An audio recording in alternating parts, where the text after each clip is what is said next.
জয় মা তারা। নমস্কার বন্ধুরা, আমি জ্যোতিষী গৌতম কুমার। আজকের আলোচনার বিষয় কর্কট রাশি, কর্কট লগ্ন, ডিসেম্বর 2024 মাসিক রাশিফল।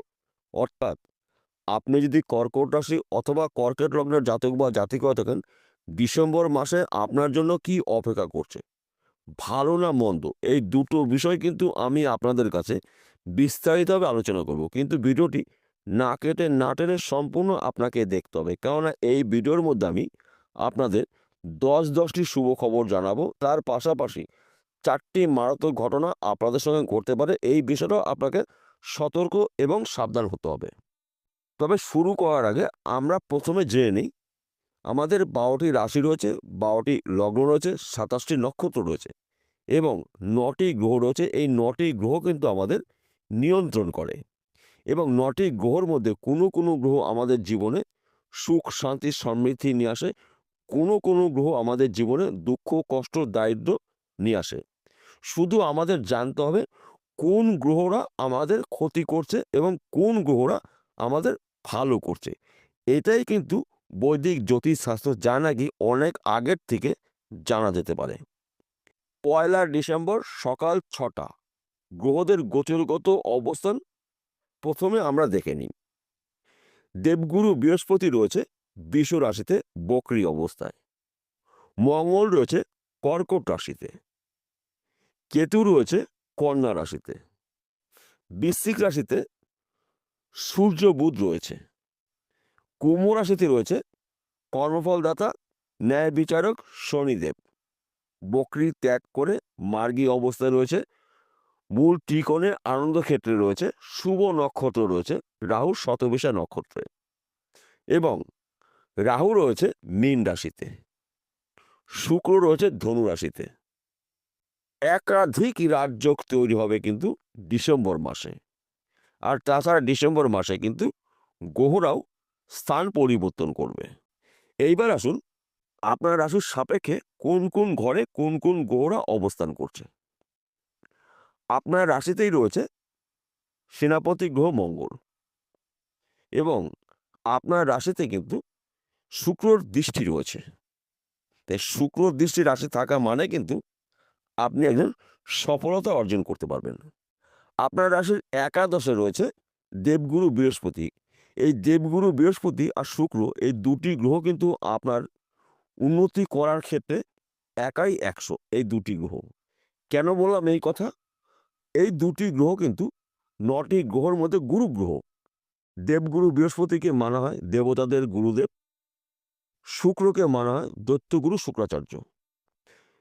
দৈত্যগুরু শুক্রাচার্য রয়েছে বৃহস্পতির ঘরে এবং বৃহস্পতি রয়েছে শুক্রাচার্যের ঘরে। এই দুটি গ্রহ ক্ষেত্র বিনিময়ের ফলে কিন্তু মহারাজ্য তৈরি করে রয়েছে। তাই আপনাদের জীবনে বড়সড় পরিবর্তন করবে। যদিও আপনার রাশিতে শনি ঢাইয়া চলছে, তথাপিও ডিসেম্বর মাসটা কিন্তু আপনার জন্য অনুকূলই থাকবে। তাছাড়া আপনার রাশির 3য় ঘরে রয়েছে কেতু, আপনার রাশির 5ম ঘরে রয়েছে রবি বুধ। অর্থাৎ রবি এবং বুধ দুটি গ্রহ কিন্তু পরম বন্ধু গ্রহ, মিত্র গ্রহ।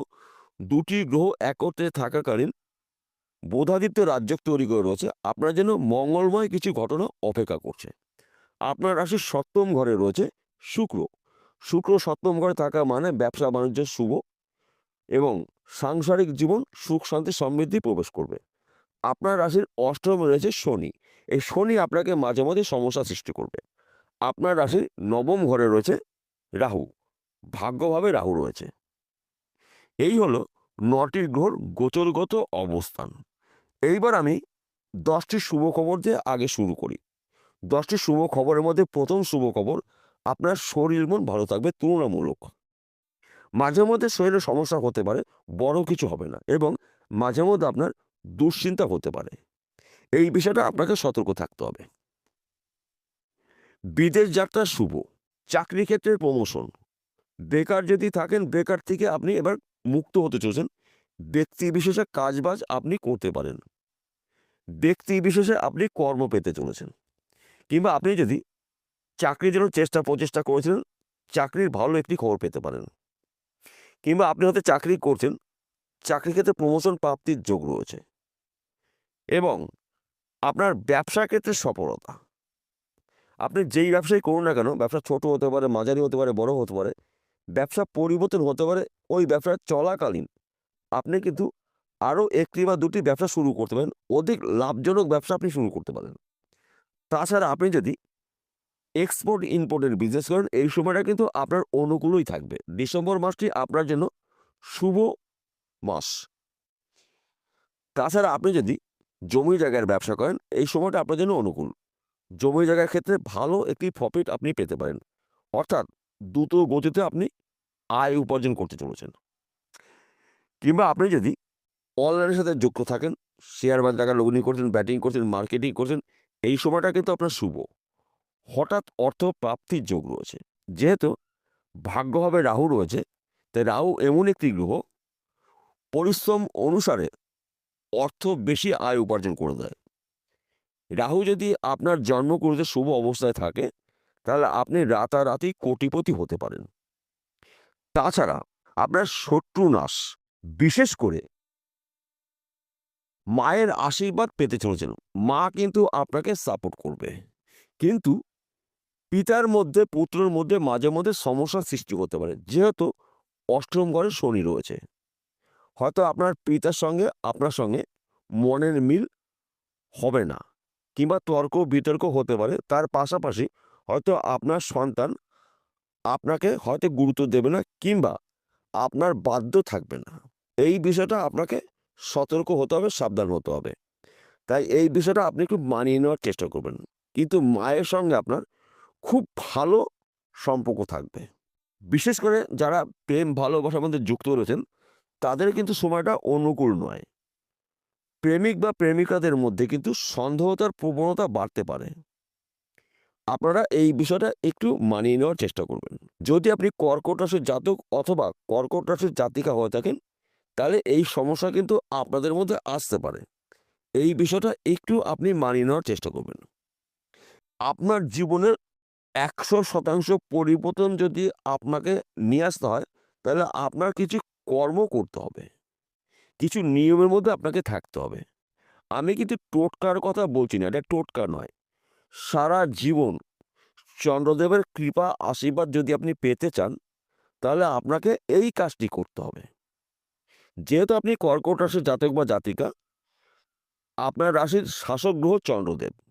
তাই চন্দ্রদেবকে মানা হয় মন মানসিকতার কারক গ্রহ। তাই চন্দ্রদেবের কৃপা আপনার জীবনে যদি প্রবেশ করাতে চান, তাহলে শুক্রপক্ষ যখন চলবে, তখন থেকে কিন্তু আপনি চন্দ্রদেবের পুজো করবেন রাত্রিবেলা, অর্থাৎ সূর্য ডোবার পরে। শুদ্ধ বস্ত্র পরিধান করবেন, যদি সম্ভব হয় গঙ্গাজল একটু গায়ে ছিটিয়ে নেবেন, সাদা ফুল দিয়ে চন্দ্রদেবের পুজো করুন এবং আপনার সমস্যার কথা চন্দ্রদেবকে জানান। কেন এই কাজটি আপনাকে করতে হবে? আপনার রাশির শাসক গ্রহ চন্দ্রদেব। তাই চন্দ্রদেব কিন্তু আপনাকে সর্বদাই নিয়ন্ত্রণ করে। তাই চন্দ্রদেবের শুভ ফলগুলো পেতে গেলে আপনার কিন্তু এর চাইতে ভালো কাজ হতেই পারে না। বিষয়টা পরিষ্কার হলো। নমস্কার বন্ধুরা, আবার দেখা হবে।